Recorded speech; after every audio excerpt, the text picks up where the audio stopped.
Hello everyone, this is Macintosh Collector coming at you with a new edition. It's not really all that new of an edition, but a new addition to the Apple device Macintosh collection. This is a first generation iPad Air, a tablet that I have been using now here for the last year and a half to 2 years since it first came out.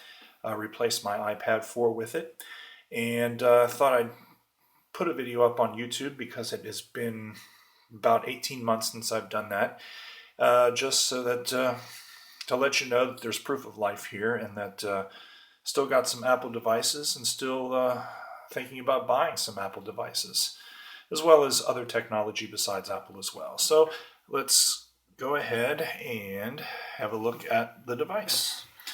So I've got everything in folders on one page here. So I've got the standard apps that come with it: camera, clock, photo booth, and so forth. I've also got things in folders. So for instance, each of these folders can have some applications in it. They'll just open up and you can see the different applications that are in there. Social media, for instance, things that are in there. And then other ones, space and astronomy. We can go look at exoplanet real quick.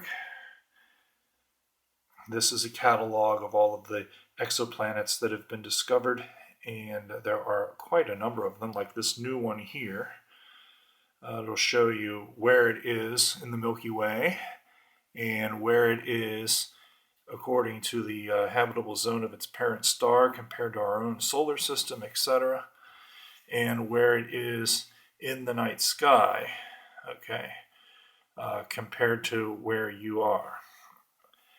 And there are, like, if we can find another one, just scroll down the list quite a ways here and see if we can find something that looks to be, let's see. This is one is way outside its star's habitable zone. And where it is in the Milky Way below the horizon. Let's see if we can find another one. One that Kepler, this is a good one to do a size comparison of the different planets that are discovered versus planets in our own solar system. Okay? All right. Okay. So that would be exoplanet. Go ahead and, one thing I'd like to show you too is a map of the galaxy with all of the stars. It's getting a little laggy anymore. Probably not enough RAM in it for the newer operating systems that have been installed.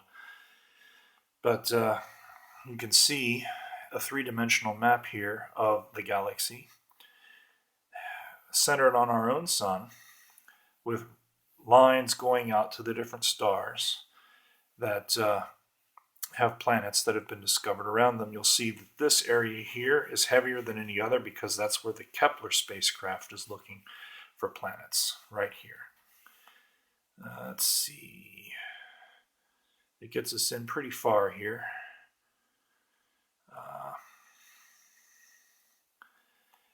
Typically, before the operating system has been updated a whole heck of a lot, it was a lot smoother than it is now with the newer OS 9.1 on there. Don't know why. Probably just not enough RAM. Whereas the operating system probably wants more RAM. What else can we look at on the iPad Air?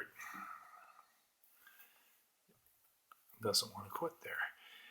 Redshift, another astronomy software package, very nice. Focused on Earth, takes you to your location on the surface and shows you the night sky. And then, of course, you can go anywhere you want to go in the software. For instance, if I wanted to go to our own moon, I could actually fly up to the moon there.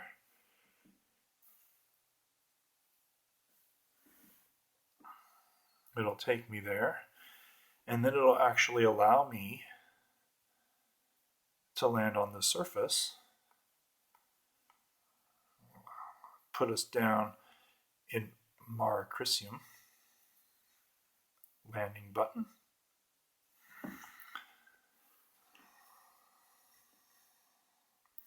Puts me on the surface and shows me what you would see from the surface of the moon. And there's the good old Earth there from Mare Crisium. All right, Redshift, nice software package. Let's go to the settings. Let's go to About. So we have iPad Air, and it's a 64 gigabyte model of the iPad Air. Let's see, it doesn't really tell me how much RAM I have. I don't know where to find that. But I am quite sure that it only has 2 gig. Whereas tablets coming out these days, you probably want at least 4, especially if you're doing a heavy graphic intensive application like Exoplanet running Milky Way Galaxy there. That would be probably much better. I've got quite a bit of memory available on here. So I don't store a lot of things on here. Let's see. Just to kind of give you an idea of how it does on YouTube. Let's go to some, oh goodness. Why don't we look at one of my videos?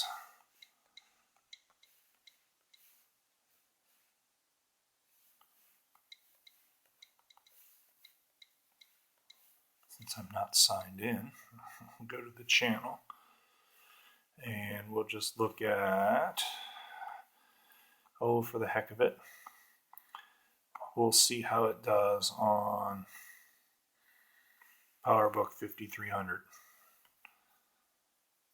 for video quality.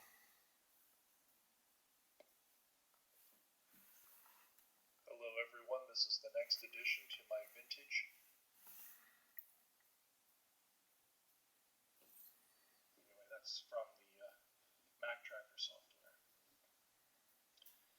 Alright, let's have a look at system Video quality is pretty good. It's a little laggy and adjusting perhaps. Again, probably a RAM issue with the newer iOS.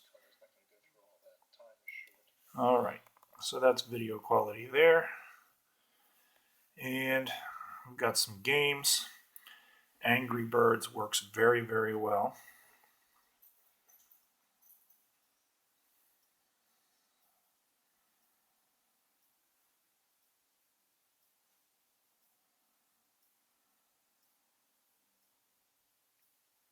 It takes a little while to get on.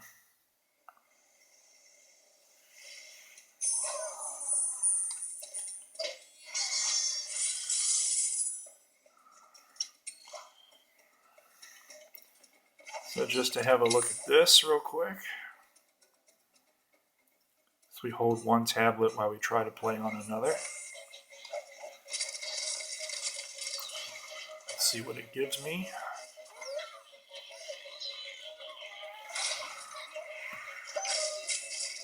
So that's pretty seamless playing the game. So that's nice. So the iPad Air, coming up on 10 minutes here. The iPad Air does an excellent, excellent job. It's the first generation iPad Air. It's coming up on 2 years old. And aside from being a little laggy on high intense applications like Exoplanet when you're trying to look at a map of the galaxy, it's pretty seamless and it runs very, very well. So this is the iPad Air, the next addition to the collection. Had it for a while now. Thanks for watching.